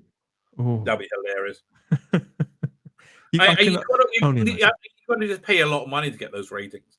You got to have this membership. It's just not worth it. But those ratings are out there. Extraordinary. Anyway, so she says, outside the whole sci-fi aspect of the show, the question of whether or not to enjoy the relationship for what it is now versus worrying about the future, that's a very universal thing. I have to tell you, no, it isn't. Okay, that's why most people don't want to get married and just get married, right? And people get divorced. It's life. That's what happens. But the goal is get married and stay married. right? Because you don't want to have to worry about the future. That's why, right? It's not a very universal thing, right? It's so here it is. It also felt really special to be able to write a queer relationship into this in the series. As a queer person myself, she's saying queer is like that is, problem being taught me this, right? That is alarm bell. That is cloister bell sounding upon cloister bell. As soon as I saw that, you can just see the flashing lights, like when you pass a traffic accident and there's those little signs on the road that go, "Oh no, this is not going to turn out well." Because I've only just become aware. Right, exactly. You can be clear without like sleeping with somebody of the same I've sex. only just become aware of the distinction between the two terms and how deeply some people really feel about that. It's fascinating, and when you see somebody like this who's, I mean, we don't know, I suppose, how much she spoke to the interviewer for this feature, and it was edited down and squashed down. I suspect she didn't speak to them for that long anyway, and probably didn't have a great deal more to say than the Q word over and over and over again. Because without that, she probably would never have got this job in the first place. Well, she says, "I have no idea how I got the job." Yeah, you've said it, love. She says, like, as a queer person myself, it felt like I've been handed an opportunity to explore something in a way that was quite subtle, actually, and quite delicate. Mate, she was hired because she's gay. I mean, you can tell that she's never seen the show before. She thinks that Chris Chibnall's Doctor Who is subtle and delicate. Yeah, it's insane. So I haven't read this article yet, but I imagine it's her first TV. I imagine she's a diversity hire, right? Honestly, the woman who did Even the Daleks was a diversity hire, and she did a good job. So, hopefully she's good too. But here, so that's the new director that you've just had the big splash page picture of. All right. God, these costumes are awful. And, okay, Jodie Whittaker's new costume. What? I was going to say, what is all this? It looks like quite bad fan art, but no, this is the costume designer sketches. But this is Jodie Whittaker's outfit for the episode. Like, there's no rainbow motif. It's like complete. Now you gave her a look, and you stuck with it. Like, every time you change it, there's always the rainbow scarf or everything. Always the rainbow. Now it's gone. Like, it doesn't work anymore, right? It does mean that it'll be like seeing Christopher Reeve dressed as Clark Kent rather than as Superman. So it'll mean that the focus will be even more on her performance, what she's able to emote from within, which, on past evidence, that's never gone really well. That's been quite exposing for Jodie. Right, yeah. She's really not very good at the job. So the problem I have with the sculpt here is I think that the head section is too big. Right? It looks too big there. Yeah, we'll go for... Is he lunging? No, this is the best picture I've seen of it so far. Yeah, it's great. Yeah. But see over here, I like the samurai look. Quite frankly, I thought that was okay. Me too. I'd love to see them go take elements of that too. Right, but they didn't. But so anyway, so it's got a very froggy face and froggy neck, right? Yeah. So that proportion really worked. So over here, I think they lost a bit of it. Where is it? But here, if I go back to, I think there's a picture of the Pertwee Ice Warrior, Sea Devils. Oh God, they're so stupid. This whole Doctor Who, like, I just don't understand. I don't understand. Here we go. So yeah, you see, I think the heads look quite a bit smaller. Now you've got that up. Yeah, you are right. They've brought the. That's a really strange angle. Now you've brought it up. I've seen that picture hundreds, probably thousands of times, and right. It's as if the nose is sort of flatter as well. I think, but again, they went for a very froggy kind of face. I think it was. Yeah. And we'll compare it to. Back again. The nostrils are a certain part of it as well. Oh, I see. Yeah, they've just made it look a lot more hawkish, I suppose. I think what it is, they said they didn't have much time when making it, which to me means they didn't have much of a budget. Well, there's a good picture of them making it. Like when they're sculpting it, it looks really. Oh no, that's the wrong picture. Where is it? There was a good picture of them actually doing the sculpt. Where was that? People think that I like knocking this show just for the sake of him because I'm No, a nasty, mean I mean, person. But we're telling you how we think. But it has, sincerely, my goodwill towards Doctor Who evaporated with the Timeless Children, with this version of Doctor Who. Got none left anymore. So yeah. I'll come in pretty hot on this stuff. Because I've just... I just see it as desecration now. Oh, wow. So like when they're making it, it's kind of cool. Yeah. Right. It's big as well. Big compared to that guy's head there. Right, and I think they had to make it big because they were working quick. Yeah, maybe. Yeah, I see. Which is weird. Barnaby Eaton-Jones, I know that name. Yeah, he's very active on Facebook. An audio producer. I think he worked on those last Douglas Adams adaptations for radio. And he now works heavily on stuff to do with Robin of Sherwood. I love Robin of Sherwood. He's been making. I like that. So how was it? I was going to go to. There's Neil on the bottom next to Barnaby.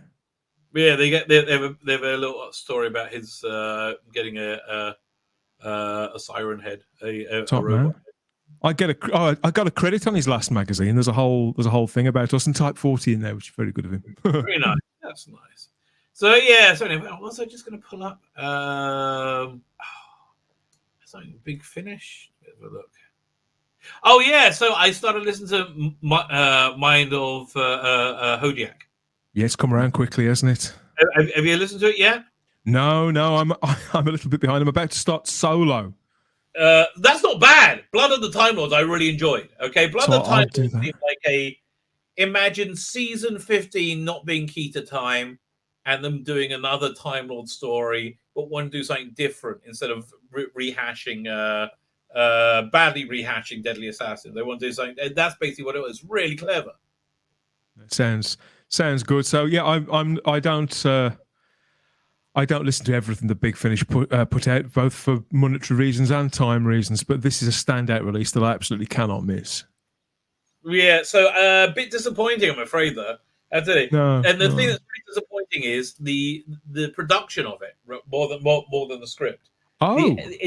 It doesn't feel from the era, and it's so 1980s. Like the script is very 80s, right? So this should be season 24, essentially, where it's been. Imagine season 24 was 45 minute episodes again. So the episodes are an hour long. The music is all wrong, right? The music is the same kind of like slow piano music that plays relentlessly between scenes. They would have in the Dorian Gray series, right? And which would work for Dorian Gray, but here you need like you need synths. Synthesizers, like you had the them introducing the bad guy aliens, the monsters. And it was just like ding, ding, ding, ding, ding, ding. I've just noticed on the artwork, because I haven't paid much attention to it being published. It's not under their range Doctor Who: The Lost Stories, where they do try and sort of place something very clearly. They seem to have, and yet when it was announced, it was definitely down as one of the Lost Story range. But I don't think they ever announced it as part of the Lost Stories. But when Ross Davies says, "Look, I got a genuine lost story," he called it a lost story.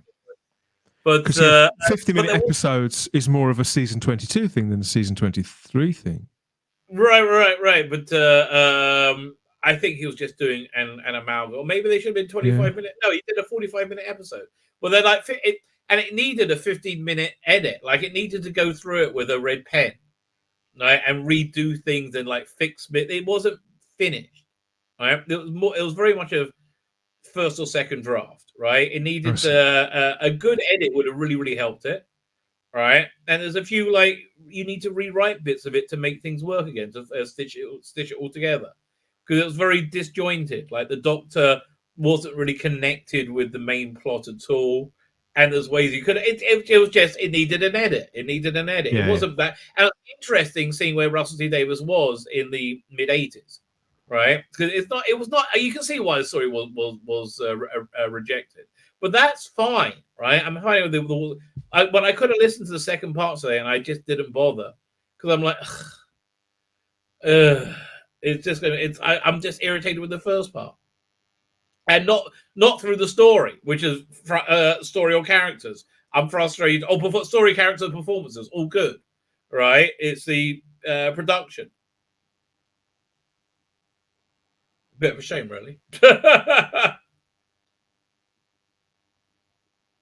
Hello, I think you're muted. Dan, yeah. My mic went off there for a moment. I'll have to adjust the settings again later. When I met Russell T Davies, it was 1990, 1991-ish. So by that point, he'd admitted this. And at the time, he'd done Why Don't You and all the rest of it, but he was actually out of work and he was on the dole.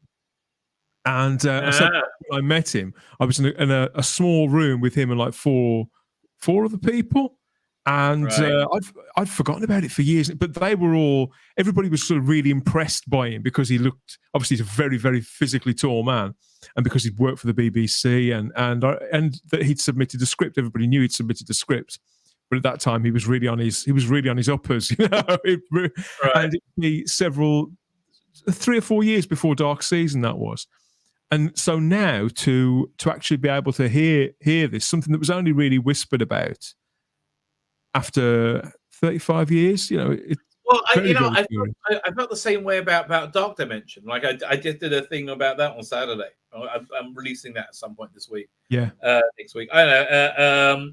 They did a fan production of it, which was good and professional. None of the people sounded like who they were playing.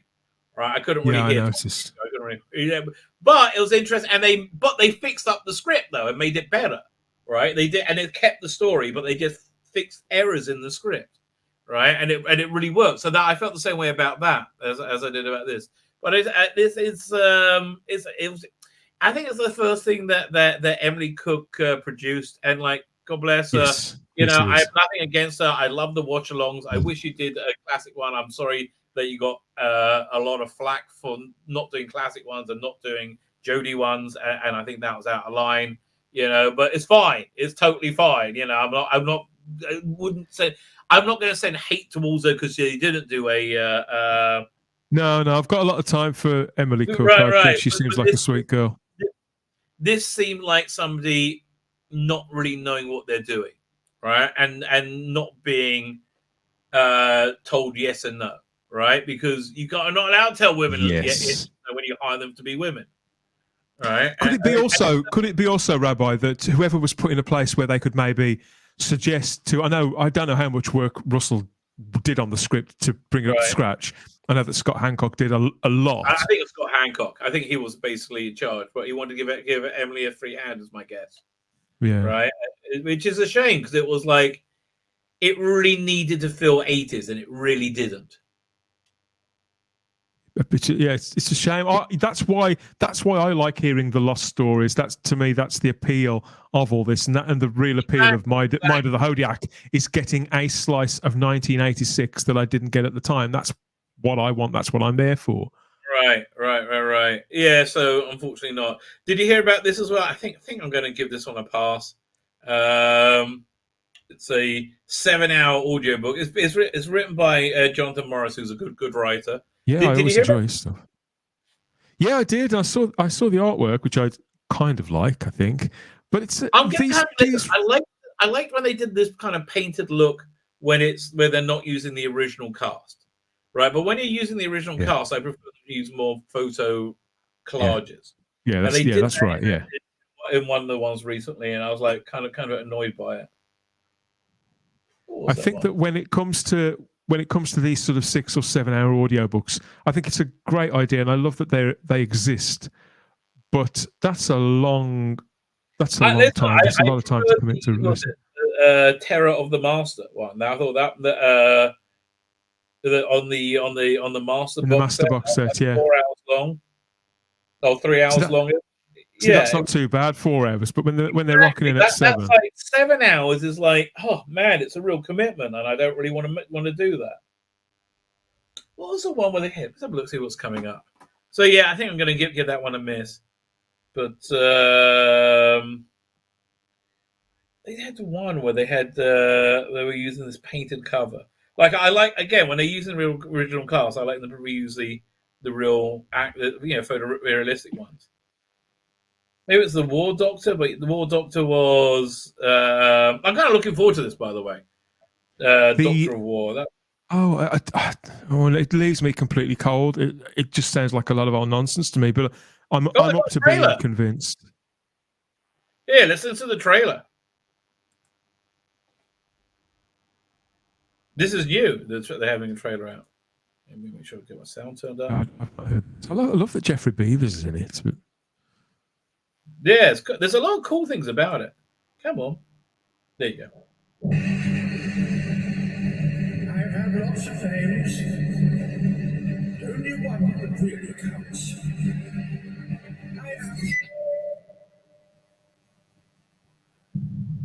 The universe cracked. A million timelines. A million possibilities. All right, so they had the Doctor Who thing going, and they had Colin Baker in the first 10 seconds, which is good. They normally don't do that anymore. They understand why people are buying this. Sparked into flame and dark.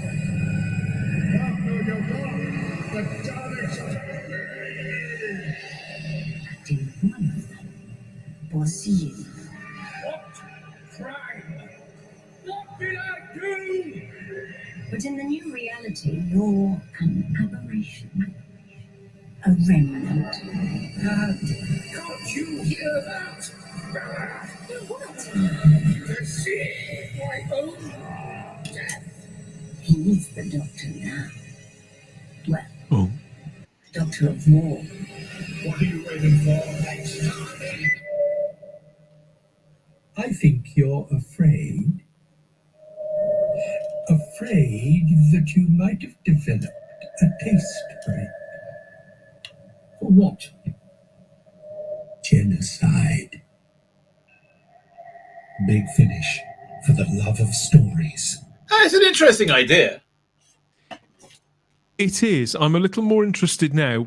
I think I don't see why this is clearly going to be part of some ongoing saga and box set. I think this would be a fun idea as a one-off, as a done I think one. They did two of them, aren't they? This is like in the same way they did the. I mean, yeah, they had the David Warner Doctor went off to do Bernie Summerfield, and I really like those, right? I like those because they stayed Bernie Summerfield and then they didn't become Doctor Who. It's a really interesting way of doing it. Fine. I noticed that Doctor Who Unbound, the actual Doctor Who Unbound logo has disappeared, just like the Lost Stories branding has also disappeared, and that release is also just on the artwork just says Doctor Who. Yeah. Well, listen, we're going to get a new brand, look branding. They want to get rid of that as quick as possible, right? and I'm sure they're already working with Bad Wolf on the new beauty of the Whittaker logo is it's very easily disposed of. They've had to. I guess so. And I honestly, I was kind of into it with the first trailer. I really liked that first trailer. I was like, oh, it's feminine, it's exciting, Doctor Who, it's interesting. So but then anyway, I like it in black and white. Oh, sorry, carry on. I just hate it. I just I got so many terrible associations. Yeah. But something else that looks like I'm ready to hate is this: the all new Lieutenant. Great! Yeah, it's opening up in a second. There we go. Everyone, Cadet. Like, what the hell? Where's her hair? Where's her neck? Who's he? Who's that bloke? I know. What's with this trans nonsense? Like, again, why are we trying to make her look like a boy? Take one of the hottest women in sci-fi history and Yes. completely defeminize her. I don't get it. I mean, yes, that really is. They've defeminized her because it's like they're weirdos. I mean, I can see that she's got a fair set of what you could call jumper bunnies under there. Yeah, no, But- yeah. Listen, it's fine, but she's not the right look. She's not No. a beauty, right? And I No. saw pictures of her with hair, and Yes. like it's fine that she's not a beauty, but she's not a beauty. All right, she's a normal looking person. Well, there are pretty girls and there are sexy girls, and sometimes there are sexy pretty girls. I think that Nichelle Nichols and Zoe Saldana are both really sexy, and they've got the prettiness as well. This girl, I've seen pictures of her when she's not Uhura, you know, pictures of her before she was cast with long hair and just with a natural smile on her face, and she's naturally quite a pretty girl. But they haven't taken advantage of that in this that I can see. They fastened her into that suit, given her a really severe haircut, and I'm disappointed that they are clearly somebody, a friend. I don't know if she's a friend of yours, but somebody I saw posting online about this. In fact, 2 people now have said that they are afraid of femininity, and I go, God, you know, yes, I can see that. Yeah, they are because again, they spent years and years supporting Harvey Weinstein, and they've been called out on it, right? I mean, like that's why all this bullshit's going on. Yeah, they spent years and years like abusing and raping, you know, which they did, like Hollywood, you know, like, oh no, there's a casting couch. Who knew? We all knew. Everybody knew it's an abusive joke that you had, and they want to pretend they're so moral. See, that's why the Oscars is a seminal moment. It's not a seminal moment for me because I knew it was a degenerate society. It's a seminal moment for them because they, like Jim Carrey was going, he felt so sad, right, that when he saw it because he wasn't. It's not the cool kids club anymore. They're not on the right side of history. Well, Jim Carrey's obviously, you know, he's pretty far gone. Jim Carrey is. Yeah. To think that he could reach lucidity for long enough to put that together and be bang on target. He's absolutely right. I was surprised too. But yeah, this is very decided. That's what's the rest. Actually, Rabbi, when you think about it, do you think really that after all these people who've become sort of soft pariahs in Hollywood, people like Jim Carrey, people like Nick Cage, people like Martin Lawrence, who they've gone to great lengths to try and convince us that these characters, these outsiders in Hollywood, are the mad ones. Do you think that they're the ones the whole time, that they're the ones that we should have been listening to? I think Nick Cage is mad, okay? But you know, I wouldn't mind seeing him play the Doctor, but I think he's wrong. You're probably right. Anyway, yeah, let's watch the rest of this trailer. It's like 30 seconds. Brilliant. Hit with it. Come on. I haven't seen this yet, so I'm looking forward to it. Welcome aboard, everyone. Cadet Oh, wow. Uhura, very happy to have you aboard. Glad to be here. Like, what the hell? Where's the her poor neck? girl. What? Who's this Mrs. Potato Head? Like, I do feel sorry for her. Like exactly. I don't understand. Like that set looks beautiful. It does, doesn't it? It's like the resources they put on this. I so want this to be good. It's gonna be shit. It's gonna be shit. Gotta start again. Hang on. Go on. Welcome aboard, everyone. Cadet Uhura, very happy to have you aboard. Glad to be here. Cadets, that'd be pretty impressive to make the cut. I hear you speak 12 languages. 37. Wow. What's he saying? Universal Translator isn't processing it. Uhura, do something. That's not how linguistics. Wait. Let me go back for a second. 37. Wait. What's happened to his hair? Firstly, but what is that? Uhura looks like the side of a barn. I don't understand. Like, let's make Uhura look like a brick shit house. What is up with that? Who She thought looks that was like Yaphet Kotto there. It's not a good. Yeah, exactly. Oh my god, it's so weird. It's gonna make me restart it again, isn't it? Oh, go on. I'll keep my mouth shut. You just my fault. Yeah. Welcome aboard, everyone. Cadet Uhura, very happy to have you aboard. Glad to be here. Cadets have to be pretty impressive to make the cut. I hear you speak 12 languages. 37. Wow. What's he saying? Universal Translation isn't processing it. Uhura something. That's not how linguistics works. Starfleet would be fortunate to have an Oh officer my like god. you. Who knows where I'll end up? I guess I'm still searching. Oh, that was really shit. Hey, let's wait. What happened to Spock? Oh, they're not interested in him anymore, Rabbi. Like you. That's not how linguistics works. Starfleet would be fortunate. What the hell? he looks like right. He looks like Ezra Miller. Yeah. That's not a good associate. Like, what the hell? This is gonna be so. I mean, and it kills me that it looks so beautiful. Yeah, it right. does, yeah. I know you want it to be good here. I mean, there's fake shots. To have an officer like you. Like this. Look. If, Look at if that. if they had any sense in the world, they would pivot away from Picard and certainly Discovery and pump every dollar that they've got into this show, because this is the second chance that they won't get a third chance on this shit. Yes, they will.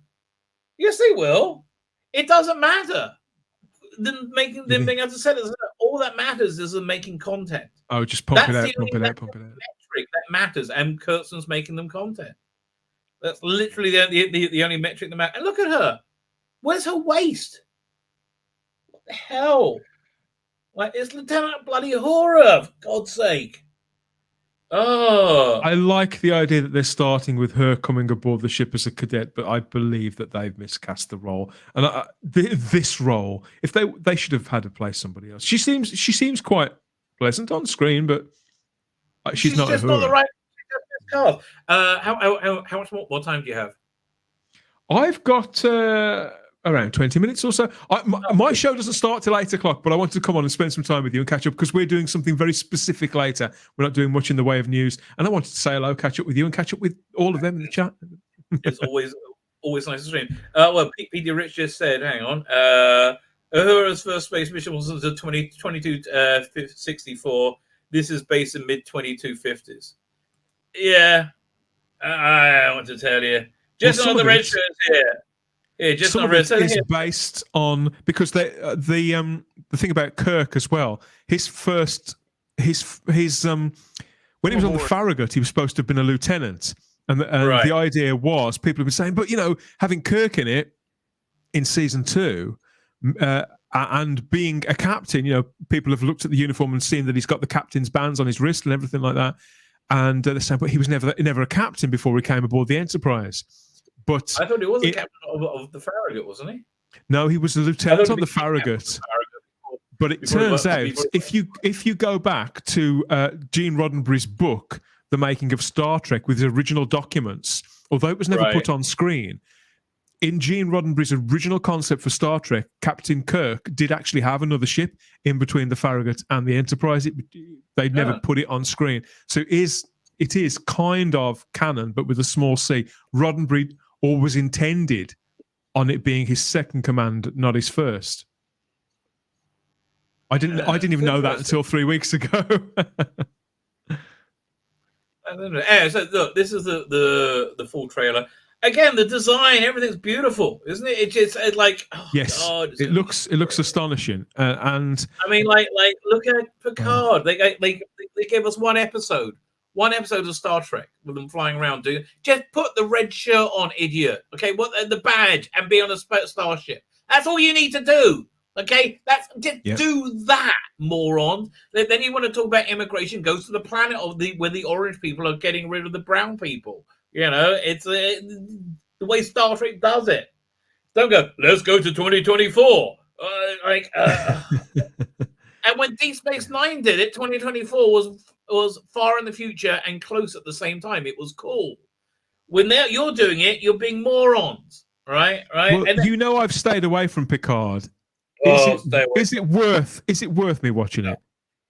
No. Watch my recaps. It's much better. It really is. It's much better. And the whole here's the thing. they're walking around in like, the devastation that is LA. LA is just like people are pooping on the streets. It's a nightmare, right? So they're walking So around I hear. Well, sorry. I hear that San Francisco, LA, all No, those LA places as have well. all gone. LA as well. It's really bizarre. So they walk around and they're basically going, look at the devastation. Orange man bad. Yeah, that's essentially what it is. Like, this is all your idiot politics has caused all of this, right? It's your idiot politics that's destroyed your country in under 18 months. It was 14. Was it 14, 15 months? Do you think they'll ever connect the dots on this? There are only about 3 of them. Do you think they'll ever manage it to work out that it's their decision making? No. Because just in the same way, Chris Chibnall couldn't conceive that he could have been wrong about Trump.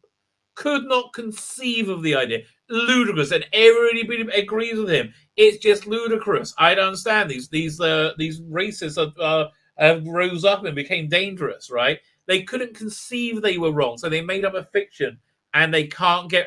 And even in the face of annihilation, which we are at, right? We are in the literally face of famine, war. And they still can't say, "Oh no, it's transitory." The inflation's a good thing. People don't know what's about to happen with food getting expensive. We're fucked. I mean, this is a big deal. People here in Great Britain are really quite worried about the huge energy price hike that happens. It takes effect from tomorrow. How much is it? They say that the average household electricity bill is going to go up by over 50%. Wow! And today, some of the energy providers have come out and been speaking about it because there is a guy called Martin Lewis who's well known in Britain now as a money saving expert. He goes on daytime TV shows and tells average people, British families, how they can save a few quid on the monthly, on the weekly, just by doing little things, by where to find the best deals on prices for all manner of things. And he's been giving people advice about handling this changeover, about getting your meter readings in before the hike goes up. So, that's all happened in the last 48 hours. So the energy providers, who are pretty much holding the British public to ransom, they are now complaining that because of the unprecedented demand for people phoning in with their meter readings, wanting to go over to smart meters instead, they're now publicly blaming Martin Lewis for upsetting the British public. That's extraordinary. It's like when they caught all the priests molesting children, and they got mad at the children. Yeah, it was so weird. Look, man, clown world. I'm telling you, 6 months. We are there. No, my timeline, we got a maximum of 6 months. Hopefully less, but maximum of 6 months. Anyway, it reminds me of how society was during the film Demolition Man. Sorry. It reminds me of how society was during the film Demolition Man. I think we're not that far away. America's become a third world. Western world is becoming a third world. I know you might have missed it. Biden in his mini gasp before last week when he called. Last week he called for using chemical weapons, regime change, and putting troops into Ukraine, American troops in Ukraine. Right, all is the same way. And then when he was asked about it, he said, "Oh no, that never happened." Publicly, live on TV, he did it several times. It was very strange. But before all of that, what he said, I was in a top secret military meeting, and a general said to me, "Where there's a new world order coming, and we've got to be on top of it." Literally saying there's going to be like last time this happened, 60 million people died. So like and people say, "Well, what? Why did you say that out loud?" That's a really bad idea. A new world order. That's why Russia went to war now. It's strategically the best time, right? Firstly, they feel threatened, very threatened by NATO, and it's their best time, their absolute best shot to given the best place in this new world order. Well, they're And I nearly think halfway China- through. They're nearly halfway through Biden's administration. I don't know if his party will get in next time, but he certainly won't. They're What, halfway is- into it. It's And not they've- even halfway. It's not even It's- halfway. it's- It's the third. So It's we're the third. getting It's bad. we're getting to the point. But I think what could have been a big clincher for them as well is when America showed such weakness pulling out of Afghanistan the way they did. Yeah, that because why was everybody so horrified? Because they already knew that was it. That was the Will Smith slap moment for people in politics. Probably. That really was when they realized what they realized. Yeah. This was gonna happen. Yeah. Anyway, so I don't think the apocalypse will come quick enough to stop us watching this. Let's have a look. Let's watch this thing. Welcome aboard, everyone. Cadet Uhura, very happy to have you aboard. Glad to be here. Cadets, that'd be pretty impressive to make the cut. I hear you speak 12 languages. 37. Wow. No, What's he saying? Universal Translate isn't processing it. Uhura something. That's not how linguistics works. Still, I thought it would be fortunate to have an officer like you. Who knows where I'll end up? I guess I'm still searching. oh, there's another one. I think there's must be all of them in one thing. This one we already saw. Maybe. Yeah. I mean, this is beautiful, right? I love it when they have the shuttle coming. Oh, it's such a shame. It all looks right and looks really wholesome and looks know. like Star Trek to me. I need you back, Captain. And he's so good in Mount in the role. Yeah, he's the perfect look Star at Trek that. lead. How How many beautiful. stars there are in the sky. No matter how many galaxies swirl beyond our own. That's bold. No matter what the mathematical probabilities or the number of times we say, we are not alone in the universe.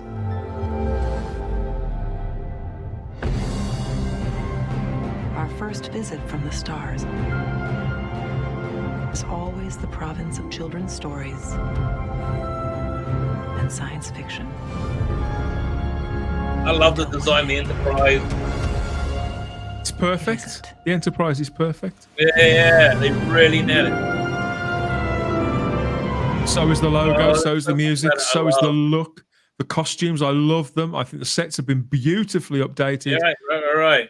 But then we have something like this. There's another 30-second one. Arm's only getting closer, Enterprise. Transporter room to engineering. Hammer, I'm losing them. Try it now. How did you? I am a genius. Hammer may not be able to see, but his other senses compensate. Compensate? They are superior. You humans. Like, why does everything have to be like, look, everybody can be anything, ableist? I'm like, God, everything has to be something.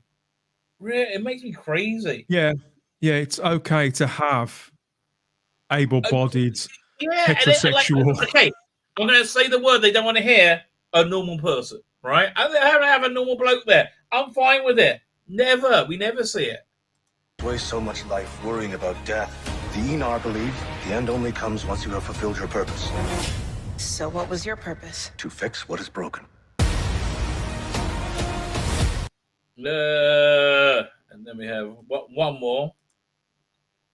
Usually, I would be ridiculously excited for this show. I know it's like it's so sad. They're making all the right noises every step of the way, with the exception of Uhura. Erica, take I- sponsor, yeah. please. How close do you want to get? First date or third See, date? that's bad when you have lesbian woman with size of hair shaved. Bad sign. Or third date. Blind date. Proceeding with caution, sir.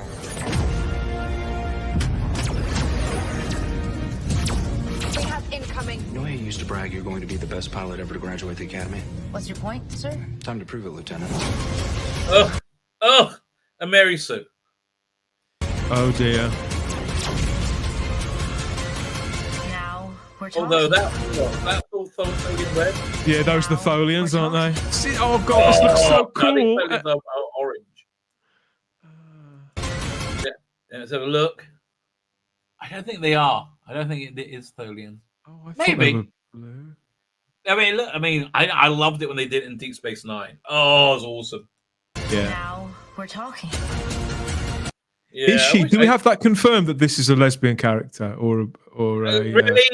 I think. What did you just see the picture of her? Really. You're going to tell me that she likes dick? No. She's like, fancy a bit of sushi? Yeah. It's we're at Munch Point again, aren't we? Yes. Of course she's a lesbian. But far more entertaining than all the above. Tonight we have this is a good one. Yes. I love it. Oh, it's so good. That's so good. I thought you'd like that. So join me and my friends and companions over on the Spacebook channel from 8 p.m. UK time tonight for Type 40 Live. There we are. Ask us anything. Round 3. This is the third of these semi-regular shows that we do where people have been sending in questions. I like that. I was there last week. Yeah, I saw. I mean, they get manic shows. They get very, very busy shows. I could do with somebody who can throw the messages up on screen for me. I think sometimes, because if you do put up a message on screen during that show, and I don't put yours up for whatever reason, please don't take it personally. But yeah, this should be good. So we've got Barnaby Jago. He's back. We've got JT. We've got Simon. We've got the lovely Charlotte Shields. And who else have we got? We've got Ian David Diaz. Of course we have. How can we not have Mega Geek? Yeah, you gotta get a mega one. Yeah. That's what I say. And we have an assortment of fun, eclectic questions, Rabbi, that stretch across, and they sort of push the boundaries of the Doctor Who universe. And we'll be answering them all from 8 o'clock tonight for you on YouTube. Watch us squirm and come and have a warm cup of something and chill out with the Type 40 Live team, everybody. Okay, I don't know what your warm cup is, but yeah. Yes. It could be whatever you choose. It could be whatever you choose. Yeah, so that should be a giggle. I thought you'd like that. I thought that's after I did it. I thought that's very Tzvi Lebetkin. I told myself. Yeah. How did you get the look? That is I always put the image credit on the bottom there. That is Rachel Talalay, who the director, as you probably know, of the Cybermen story at the end of series 10, was it?